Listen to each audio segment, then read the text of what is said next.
बिस्मिल्लाहिर्रहमानिर्रहीम। अस्सलाम वालेकुम। कैसे हैं सब? उम्मीद करती हूँ बिल्कुल ठीक ठाक खैरियत से होंगे जहाँ पे भी होंगे। और इस महीने में अपने दस्तरखान को मज़े मज़े के अच्छे अच्छे खानों के साथ सजा रहे होंगे। और जिन लोगों के नहीं सज रहे हैं दस्तरखान, तो उनके लिए ढेर सारी दुआएं कि अल्लाह पाक उनको भी वैसे ही अता फ़रमाए जैसे कि सब लोग चाहते हैं कि उनका दस्तरखान सजे और उनके दस्तरखान पे दुनिया की हर नेमत मौजूद हो। ख़ास तौर पर रमज़ान में जब आप रोज़े रखते हैं तो आप लोग भी यही सोचते हैं कि हम लोग ये खाएं, हम वो खाएं, लेकिन कुछ लोग अपनी सफ़ेद पोशी की वजह से और कुछ फाइनेंशियल इशू की वजह से जो अपनी वो ख्वाहिशें पूरी नहीं कर सकते। तो बस अल्लाह से मेरी दुआ है कि अल्लाह पाक उन लोगों को इतना अता फ़रमाए कि वो अपनी हर ख्वाहिश, अपने बच्चों की हर ख्वाहिश पूरी कर सकें। अभी मैं वैसे कल ही ये चीज़ सोच रही थी कि हमें उस तबके की हेल्प करनी चाहिए जो सफ़ेद पोशी की वजह से सामने नहीं आता, जो रोज़े भी रखते हैं इस महीने में, इबादतें करते हैं, सब कुछ करते हैं। क्योंकि ये जो मतलब बहुत गरीब लोग हैं, इनको तो देने वाले बहुत लोग होते हैं, बहुत ज़्यादा लोग होते हैं, लेकिन हमारे इर्द गिर्द, हमारे मोहल्ले में, हमारे ही हमसायों में कहीं ना कहीं कुछ ऐसे लोग सफ़ेद पोश मौजूद होते हैं जो कि अपनी सफ़ेद पोशी की वजह से सामने नहीं आते। उनके घर में 2 टाइम खाना नहीं बनता, खाते नहीं हैं वो लोग, और रोज़े रख रहे होते हैं भूखे, कुछ जैसे भी करके अपने उन्होंने रोज़े अदा करने हैं।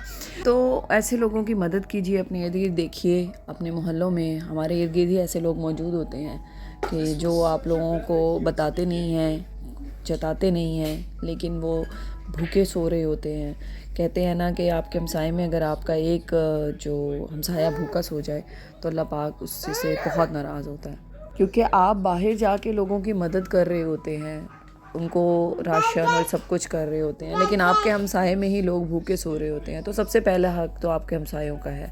उसके इर्द गिर्द देखें, फिर अपने रिश्तेदारों में देखें, पहले तो रिश्तेदारों में देखें, फिर हमसायों में देखें।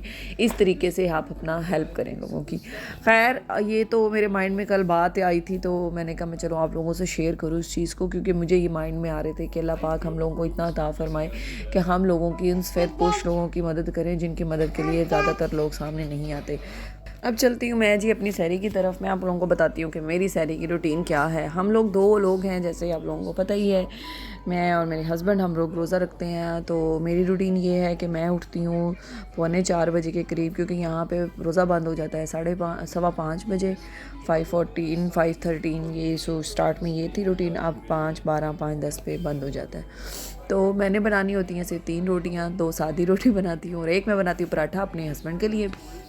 और क्योंकि वो खाते हैं पराठा, और मैं एक हैवी सा अच्छा सा बड़ा सा पराठा बना देती हूँ और अपने लिए छोटी 2 रोटियाँ बना लेती हूँ। मुझे पराठा बर्निंग करता है, तो मैं पराठा अवॉइड करती हूँ। मैं पराठा नहीं खाती रमज़ान में बिल्कुल भी। सबसे पहले उठने के बाद मैं क्या करती हूँ, मैं पहले पढ़ती हूँ अपने तहज्जुद के नवाफिल अदा करने के बाद मैं किचन में आती हूँ, और उसके बाद अपना सारा चाय रख देती हूँ एक साइड पे, और इलेक्ट्रिक स्टोव पे मेरी चाय बन रही है, और दूसरे पे मैं अपना ये नाश्ता बनाना शुरू कर देती हूँ।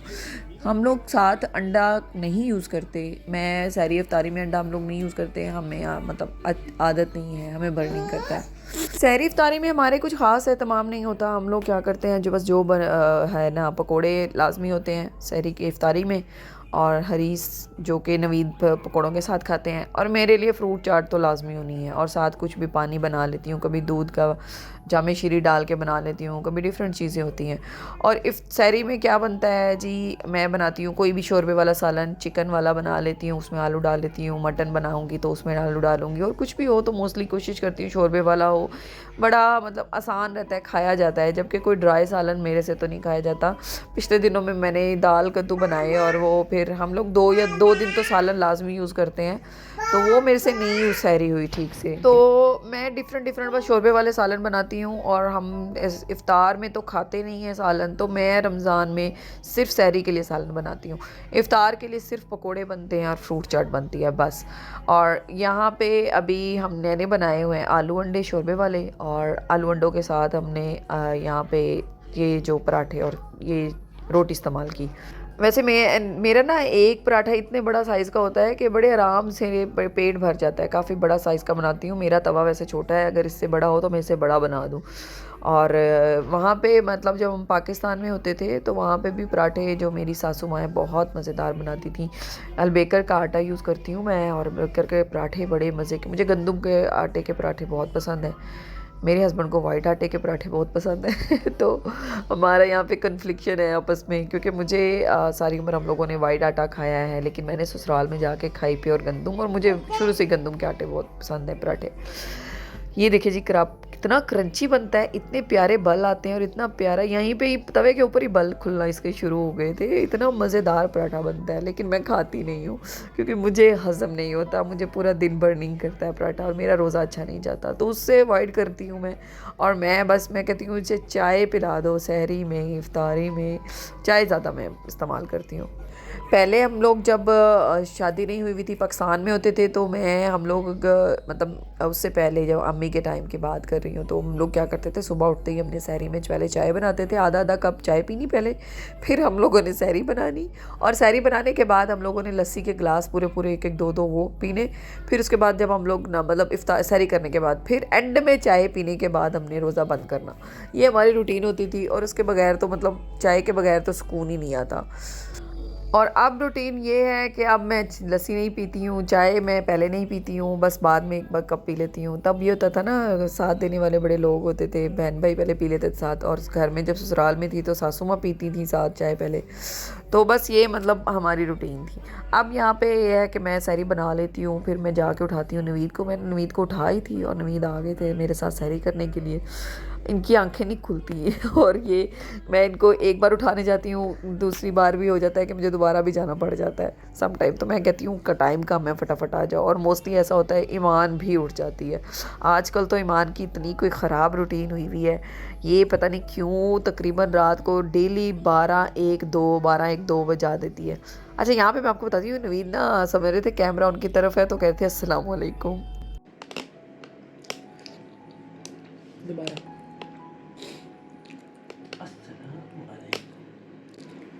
सहरी के टाइम पे आपको खुशामदीद। ये कह रहे हैं जी अस्सलाम वालेकुम, आपका हमारी सहरी में खुश आमदीद।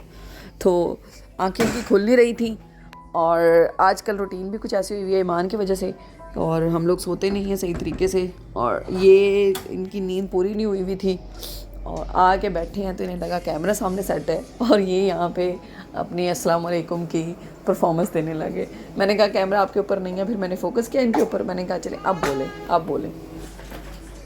मैं तो यहाँ पे कर रही थी। अच्छा, मेरे ये होता है कि मैं ना सहरी कर लेती हूँ ठीक से, मुझे भूख लग जाती है अच्छी सी, और फिर उसके बाद नवीद है ना, वो डेली इनका यही होता है, हाय अल्लाह मुझसे नहीं होगा, मुझसे नहीं होगी, मुझसे भूख नहीं लग रही। लेकिन मैं अपना जो भी है सहरी है ना, जो अपनी 2 रोटियाँ वो कंप्लीट करती हूँ जैसे भी करके। मुझे ये होता है मैंने पूरा दिन खाना नहीं खाना, तो मैंने अब भी खा लेना है, जो भी कोशिश करती हूँ कि ख़त्म कर लूँ। अब जी फ़जर हो गई थी, और यहाँ पे फ़जर हो जाती है 5:12 पे, और जो सहरी है वो बंद हो जाती है 3-4 मिनट पे। तो मैंने नमाज़ अदा की, फिर उसके बाद नमाज़ अदा करने के बाद मैं सो जाती हूँ। मेरी रूटीन ये है कि मैं सो जाती हूँ, और फिर हम लोग उठते ही हैं बच्चों के साथ। मैं उठती हूँ 10 बजे, 10:30, 9, 9:30, जब भी ईमान उठ जाए तो मैं उठ जाती हूँ। इस महीने की ना एक अलग ही रौनक होती है, हर जगह पे आपको एक जो ईद का समा सा लगता है। बाहर निकलो, इतना लोग चहल पहल, और खाने बन रहे हैं, वो पकोड़े समोसे। पाकिस्तान में तो बहुत रौनक लगती है, यहाँ पे भी ऐसे ही होता है। पे भी ऐसे ही है कि इफ्तार से पहले आप निकलें तो लेबर तबका जो होता है ना, जो पूरे इस महीने में वो कुकिंग नहीं करते, वो सारा जो डिस्ट्रीब्यूशन करते हैं ना लोग पार्सल वगैरह की खाने की, उन पे गुजारा हो जाता है अल्हम्दुलिल्लाह उनका। तो यहाँ पे बहुत ज़्यादा खाना तकसीम किया जाता है, मस्जिदों में रोज़ा कुशाई होती है, तो ये तमाम बहुत ज़्यादा होता है यहाँ पे। यहाँ पे मैं बना रही हूँ अजान के लिए पैनकेक, और उसको बहुत पसंद आया। मैंने पहली बार उसके लिए पैनकेक बनाया था। Very good. Yeah. Try again. You want to see my like?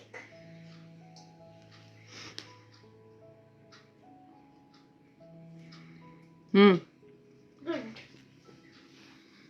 Good. Mama. Mama, mama. Ji, say mama.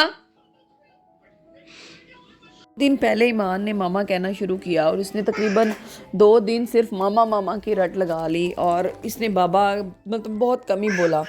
लेकिन मोस्टली क्या था, ये बाबा बाबा ही करती रहती है, कभी मामा इसने बोला ही नहीं।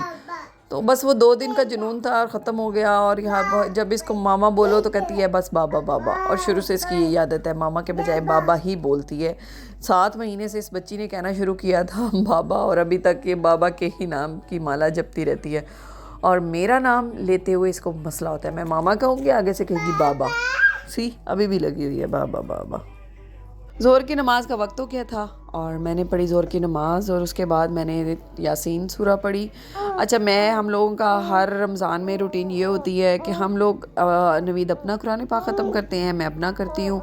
लेकिन इस बार मैंने कुरान पाक नहीं शुरू किया क्योंकि जो ईमान है वो तंग करती है, बहुत ज़्यादा पढ़ने नहीं देती। तो मैंने कहा मेरा कुरान पाक कंप्लीट नहीं होगा, तो मैं ऐसे करती हूँ कि मैं कुछ यासीन सूरा पढ़ लेती हूँ और फिर उसके बाद मैं कुछ पारे पढ़ लूँगी एंड से, जो हम एक कुरान एटलीस्ट कंप्लीट कर लें।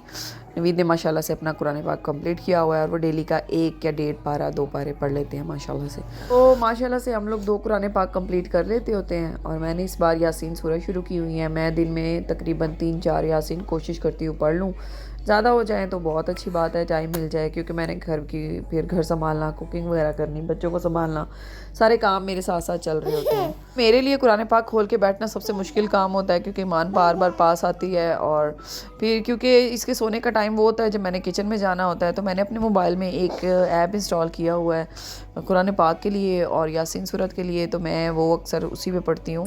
लेकिन कोशिश करती हूँ कि 1-2 बार कभी कुरान पाक ओपन कर लूँ, पढ़ा रहता है तो मुझे अच्छा नहीं लगता।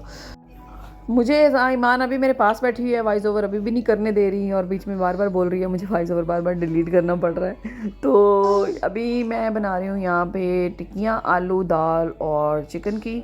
चिकन मुझे अच्छा लगता है, वैसे आलू और दाल की बनाती होती हूँ। के टाइम पे मैंने इसमें चिली फ्लेक्स और रेड चिली पाउडर, नमक, मिर्च, गरम मसाला और ये सब कुछ ऐड किया था जो मैंने पीछे मेंशन कर दिया है। और बाद में जब मैंने इसको अच्छे से चॉप कर लिया निकालने के बाद, क्योंकि मैंने दाल और चिकन उनको अच्छे से मिक्स कर लिया है आलूओं को, फिर उसके बाद मैंने डाला है सब्ज़ धनिया, सब्ज़ मिर्च, प्याज, फिर डाला था थोड़ा सा और गरम मसाला, अदरक और सब्ज़ मिर्च काट के, फिर मैंने इसको अच्छे से मिक्स कर लिया और फिर मैंने इसकी बनाई शामी की टिक्कियाँ और मैंने इनको फ्रीज़ करके रख दिया। मेरी तकरीबन 1 महीना आराम से चल जाती है। टिक्कियाँ हम नहीं खाते वैसे रोटी के साथ, सिर्फ चावलों के साथ ज़्यादा हम लोग खाते हैं। तो यहाँ पे मैंने इफ्तार में बनाए थे समोसे, मैंने घर बनाए हैं, पकोड़े भी मैंने घर बनाए हैं। ये मैंने बनाया दही फुल्की और फ्रूट चाट एज़ यूजुअल जो होती है, और ये है हरीस, इसको मैंने तड़का लगाया हुआ है लहसुन का, जो मेरे मियाँ का फेवरेट है। तो हमने बस इफ्तारी की मैंने वीडियो शूट नहीं की, मेरे पास टाइम नहीं था, बहुत शॉर्ट टाइम होता है बच्चों के साथ, it's really difficult to manage. और काफ़ी दिन से मेरे पेट में थोड़ी दर्द हो रही थी, काफ़ी दिन से कंटिन्यूसली चल रही थी, तो मैंने जाना था मेडिकल सेंटर। मैंने सोचा कि चेकअप करवा लेती हूँ कि इतना लगातार पेट में दर्द रहना ठीक नहीं है। तो हम लोग यहाँ पे मेडिकल सेंटर पास ही है, वहाँ पे आए थे और नवीद यहाँ पी रहे थे फ्री की चाय जो यहाँ पे रखी होती इन लोगों ने, जो कि अरबियों का कहवा होता है, बड़ा कड़वा होता है। तो मुझे कह रहे थे कि इसके साथ ये खजूरें भी रख देते, तो मैंने कहा फ्री में इतना ही मिल जाए तो बड़ी बात है। तो बस मैंने फिर चेकअप करवाया और फिर उन्होंने कहा था रिपोर्ट आप 2 दिन बाद कलेक्ट कर लीजिएगा। और हम लोग अभी इसके बाद घर जाके हमने सो जाना था और सारी का टाइम हो जाना था। तो बस मैंने कहा आप लोगों से अपनी थोड़ी रूटीन शेयर करूँ कि कैसी रूटीन है। इफ्तार की भी इंशाल्लाह एक दिन वीडियो डालूंगी सारा कुछ बना के। और तो आज बस इतना ही कर सकी, इफ्तारी की वीडियो शूट की और फिर उसके बाद उसको सारा एडिट करना, सारा थोड़ा मुश्किल होता है बच्चों के साथ, रमज़ान की रूटीन है और बच्चे भी हैं, फिर सारा कुछ मैनेज करना, रोज़ा भी होता है। तो बस ऐसे ही चल रहा है, इंशाल्लाह आगे भी चलता रहेगा। तो अपने ख्याल रखिएगा, दुआओं में मुझे याद रखिएगा। इंशाल्लाह जल्द एक नए व्लॉग के साथ मिलती हूँ आप लोगों से, तब तक के लिए अल्लाह हाफिज़, अल्लाह निगहबान।